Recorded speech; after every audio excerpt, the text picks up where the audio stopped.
Hello everyone, welcome to another lecture of Principles of Management, and today our topic is Human Resource Management and Human Resource Management Process। ये basically management का chapter number 10 है, managing human resource. हम उसके बारे में study करेंगे। तो सबसे पहले हम देखते हैं कि ह्यूमन रिसोर्स मैनेजमेंट क्या होता है, हम उसकी डेफिनेशन देख लेते हैं। What is human resource management? Human resource management is a management function that deal with recruitment, selection, orientation, training and performance compensation of organization member. Human resource management, human कहते हैं इंसान को, रिसोर्स कहते हैं वसाइल को, और मैनेजमेंट कहते हैं निज़ाम चलाना। तो इंसानी वसाइल के निज़ाम जो है basically is a management function, ये एक मैनेजमेंट का फंक्शन है, ठीक है। डेट डील विद रिक्रूटमेंट, जिसका ताल्लुक है या जिससे वो डील करता है रिक्रूटमेंट से, कि लोगों को जॉब पर अप्लाई करने के लिए अट्रैक्ट करे। सेकंड है सिलेक्शन, लोगों को भर्ती करे जॉब के लिए। ओरिएंटेशन, ऑर्गेनाइजेशन से तारुफ करवाए उनका। ट्रेनिंग, जो नीडफुल स्किल उनको चाहिए उनकी ट्रेनिंग दी जाए। एंड परफॉर्मेंस कंपनसेशन, और उनकी कारकर्दगी पर उनको मुआवजा दिया जाए जो भी ऑर्गेनाइजेशन के मेंबर काम कर रहे हैं। इस तमाम चीज़ों को हम ह्यूमन रिसोर्स मैनेजमेंट कहते हैं। Human resource management basically management का फंक्शन है। आपको पता है कि मैनेजमेंट के 4 फंक्शन होते हैं: प्लानिंग, ऑर्गेनाइजिंग, लीडिंग, कंट्रोलिंग। तो ये ऑर्गेनाइजिंग का फंक्शन है, जिसमें हम तरतीब देते हैं, जिसमें हम ऑर्गेनाइज करते हैं ह्यूमन के वसाइल को, ठीक है। और अब ह्यूमन रिसोर्स मैनेजमेंट क्या है? बेसिकली उसके अपने फंक्शंस हैं, जैसे कि रिक्रूटमेंट का फंक्शन है कि सबसे पहले लोगों को जॉब के लिए अट्रैक्ट करना।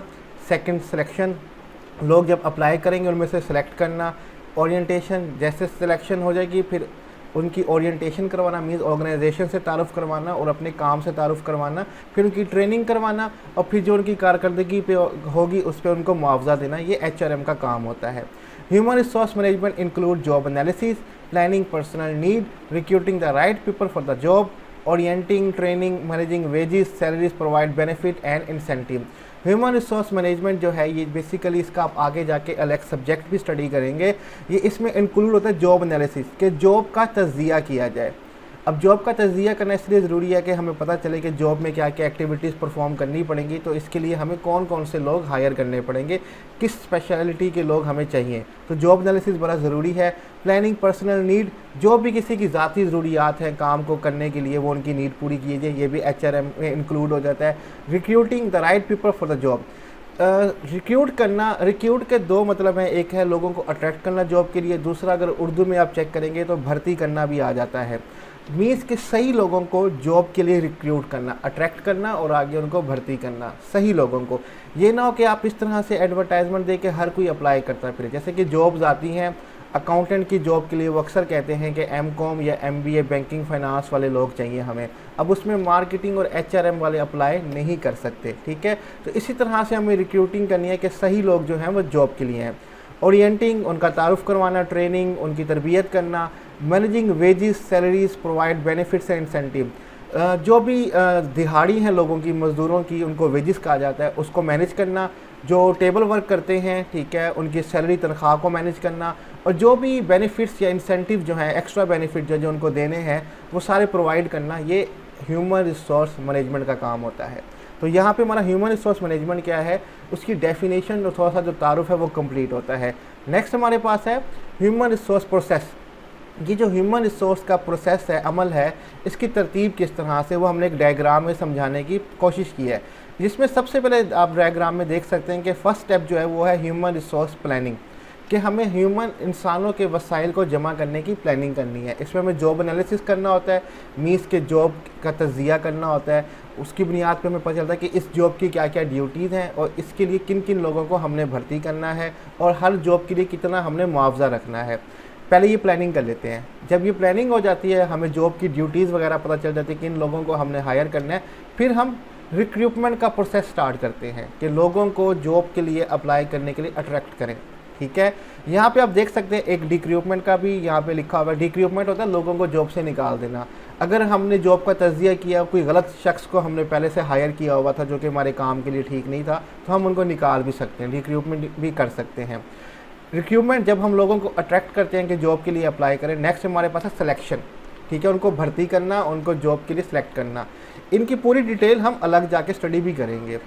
सिलेक्शन करने के बाद हम आइडेंटिफाई करते हैं और सिलेक्ट करते हैं कॉम्पिटेंट एम्प्लॉयज़ को। जो एम्प्लॉयज़ हमारे बहुत ही कॉम्पिटेंट होते हैं उनको हम सेलेक्ट कर लेते हैं। नेक्स्ट स्टेप देखें आप कहाँ पे जा रहे हैं, ओरिएंटेशन की तरफ। हम उनका तारुफ करवाते हैं ऑर्गेनाइजेशन से, ठीक है, उनकी जॉब से कि क्या, और उनका भी ऑर्गेनाइजेशन से तारुफ करवाते हैं ताकि सोशलाइजेशन हो जाए, आराम से बातचीत हो सके एम्प्लॉयज़ के बीच में, ठीक है। आफ्टर दैट ट्रेनिंग करते हैं हम उनकी। Provide employees with up to date skills and knowledge. हम एम्प्लॉई को अप टू डेट जो भी महारतें और तालीम या नॉलेज चाहिए वो फराहम करते हैं, ठीक है। जैसे कि आपको पता है कि हर स्टूडेंट जो होता है वो थ्योरेटिकल वर्क सीख के आता है अपनी यूनिवर्सिटी से या कॉलेज से, तो जब प्रैक्टिकल वर्क स्टार्ट होता है तो थोड़ी बहुत ट्रेनिंग बहुत ज़रूरी हो जाती है। नेक्स्ट हमारे पास है performance management and compensation and benefit. उनकी परफॉर्मेंस को जो कारकर्दगी है, जो भी एम्प्लॉई हमारे पास आए हैं उनको मैनेज करना, फिर उनके लिए कंपनसेशन मुआवजे का प्लान बनाना और जो बेनिफिट्स उनको देने हैं वो देना। और लास्ट में हमारे पास है कैरियर डेवलपमेंट, रिटेन कंपोनेंट है हाई परफॉर्मिंग एम्प्लॉयज़ के कैरियर की डेवलपमेंट करना। मीन्स कि अब ज़िंदगी भर वो एक सीट पे तो काम नहीं करेगा, उसको प्रमोशन भी चाहिए। तो जिस तरह जो कंपनी के गोल्स हैं और जो एम्प्लॉई के गोल्स हैं उनको अलाइन करना, एक बनाना, इस तरह। और जो एम्प्लॉई है वो भी कंपनी में रिटेन रहता है, कंपनी कभी छोड़ के नहीं जाता, और इस तरह कंपनी को भी बड़ा फ़ायदा हो जाता है। तो ये बेसिकली प्रोसेस है। ये जितने भी यहाँ पे स्टेप हैं हम वन बाय वन आगे जाके स्टडी भी करेंगे इनको डिटेल के अंदर। लास्ट हम देख लेते हैं यहाँ पे human resource planning. Human resource planning क्या होती है वो ज़रा देख लेते हैं। The method of planning to ensure that organization has the right number and the kind of people. यहाँ पे काइंड की स्पेलिंग गलत है, kind of people in the right place and right time. ये एक तरीक़ेकार है प्लानिंग का जिसमें इंश्योर किया जाता है, यकीन दहानी कराई जाती है कि जो ऑर्गेनाइजेशन है उसके पास राइट नंबर ऑफ़ पीपल होंगे, राइट प्लेस पे, राइट टाइम पे, ठीक है। Manager do job analysis. जो मैनेजर्स होते हैं वो जॉब एनालिसिस करते हैं और डेवलप करते हैं जॉब डिस्क्रिप्शन और जॉब स्पेसिफिकेशन, और जॉब डिस्क्रिप्शन बनाते हैं और जॉब स्पेसिफिकेशन बनाते हैं जॉब एनालिसिस करने के बाद। अब ये होता क्या है जॉब डिस्क्रिप्शन और जॉब स्पेसिफिकेशन, वो हमने नीचे डिफाइन किया हुआ है, हम डिस्कस कर लेते हैं। Job description, written statement that describe job content, environment, condition and duties. Job description basically एक रिटन स्टेटमेंट होती है, तहरीर होती है जिसमें बताया जाता है कि जॉब के कंटेंट क्या है, आपको क्या क्या करना पड़ेगा जॉब में, इन्वायरमेंट माहौल कैसा होगा, कंडीशन क्या होंगी, और आपको ड्यूटीज़ कौन से फ़राइज़ आपको अंजाम देने होंगे।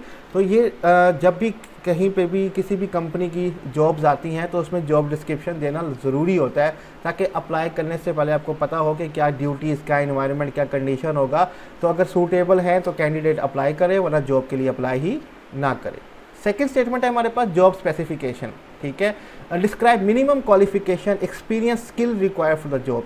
जॉब स्पेसिफिकेशन बेसिकली एक तहरीर है जो हमें बताती है क्या मिनिमम क्वालिफिकेशन या एक्सपीरियंस, तजुर्बा या महारतें हमें चाहिए जॉब पे अप्लाई करने के लिए। ये जॉब स्पेसिफिकेशन बिल्कुल ऐसे जैसे आप बचपन में या छोटे होते वक्त अपने कंप्यूटर में गेम्स खेलते थे और गेम्स की जब डीवीडी लेके आते थे तो बैक पे गेम्स की स्पेसिफिकेशन लिखी होती थी कि पेंटियम 4 होना चाहिए, रैम 512 MB होनी चाहिए, 3D कार्ड साथ होना चाहिए। अगर ये चीज़ें होंगी तो गेम चलेगी, अदरवाइज़ गेम नहीं चलेगी।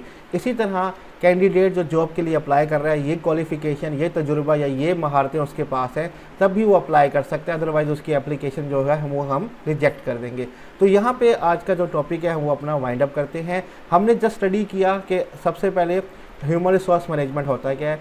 आपका ये अलग से एक बुक भी सब्जेक्ट आता है जिसमें डिटेल में स्टडी की जाती है मैनेजमेंट के बाद। उसके बाद हमने देखा HRM का प्रोसेस क्या, ह्यूमन रिसोर्स मैनेजमेंट का प्रोसेस क्या है, और हमने देखा ह्यूमन रिसोर्स प्लानिंग क्या होती है, उसके बारे में भी स्टडी किया। उम्मीद करता हूँ कि आपको आज का लेक्चर समझ आ गया होगा। स्लाइड्स का लिंक डिस्क्रिप्शन में दे दूँगा, वहाँ से डाउनलोड कर लीजिएगा और कोई भी क्वेश्चन हो कमेंट में पूछ लीजिएगा। आगे इसको डिस्कस करेंगे नेक्स्ट। हम अपना ख्याल रखिएगा। अल्लाह हाफिज़।